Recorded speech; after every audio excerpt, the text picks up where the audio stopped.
What's good? It's Coach Mark with Journeyman Fitness, and I have a informative, instructional, and fantastic video for you all about our 3 sets of 10, the way to lift. All right, so I have basically a little bit of info to kind of go in depth, but let's say that you're just getting started. You are going into the gym and you are going to be lifting, doing some bicep curls, chest press, leg press, whatever the exercise is.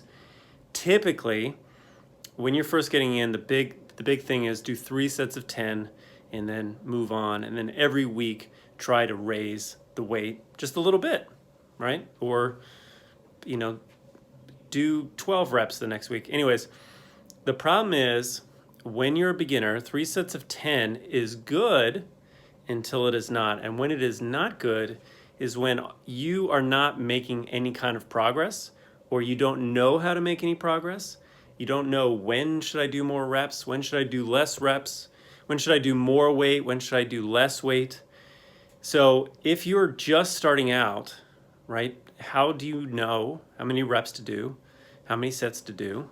And I'm going to kind of go into a little bit of the theory so you can think about what's happening. So I'm gonna flip this camera around here in a second. All right. So here's my handy dandy graph here. All right. 3 sets of 10 reps. How should you lift? Now the idea is every week we want to have what's called linear periodization, aka we're doing more work every single week, right? Compared to the last. So it could be, I do more reps, right, which is more work. I do the same reps, but I'm doing heavier weight, or I'm doing more sets, okay? Now, our 3 sets of 10, right, should you just do that every single time? And so here's the deal, is 10 reps doesn't really give you enough information when you're doing the sets, okay? Because some days you are feeling really tired, or some days you want to lift lighter, or you want to lift heavier. So the reality is what we can do is we can talk about what's called reps in reserve, aka, if we looked at 0, aka I go to failure, or even past failure, aka someone helps me out, like, spots me, assists me, gives me some help. This is kind of, I have 0 reps in reserve. I'm going to failure. And then so if you have any reps in reserve, 1 rep reserve, 2, 3, all the way up to 10, what you can do is you can essentially have a little bit in the tank, and then proportionally you will have an amount of fatigue. So if you think about, okay, well, I'm going to work out for the next 6 weeks, you can think about, all right, well, every week I want to get a little bit better. All right, and then until finally I have a deload week, and then I start it over again. So this is a graph that I got from Renaissance Periodization. And so essentially what it is it graphs anywhere from 10 reps in reserve all the way to -1, aka this is like past failure. And so what we've got here is we've got stimulus. Okay, so this is the lifting part. This is, hey, I'm lifting, and let's use the chest press. So I'm lifting and I've got 10 reps in reserve. Okay, so basically there's very little stimulus. I've got 5 reps in reserve. Okay, so there's more stimulus, and then it basically sharply comes up until I am like past, I'm beyond fatigue, and that's maximum stimulus.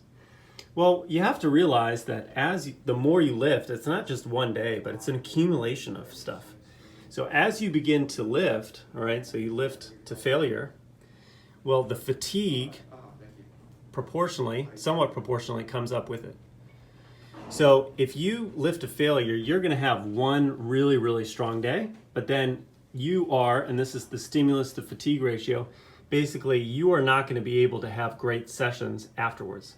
There's going to have to be so many days where you're going to recover that it's just going to be a waste of all the following days after that.